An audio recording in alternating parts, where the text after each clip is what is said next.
Hi, it's Teresa, your friendly health and wellness coach, back for Healthy Soup Hack Part 3. Now, this hack is one that actually came out of when I did a lot of corporate catering.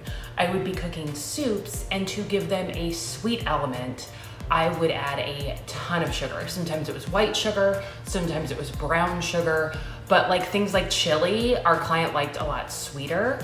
And when I started cooking healthier for myself, I thought there has to be a better way to get that sweetness that I love in a soup without all of that added sugar.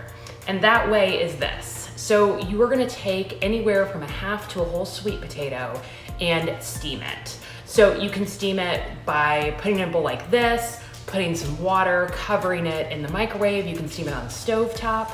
You can also get sweet potato chunks in the freezer section of most grocery stores, so that works great too. But you want the sweetness to be throughout the soup, so you're not just gonna leave it in chunks. You're gonna take a potato masher or something, throw it in a blender with a little bit of liquid, and get it to where it's more like a puree. So the reason why we don't wanna leave it in chunks is because then we're only gonna get that sweetness element when we bite right into the sweet potato. It's also gonna add that little bit more fiber and even a little bit of thickness to the soup. So that is your healthy hack. Stay tuned for the next one.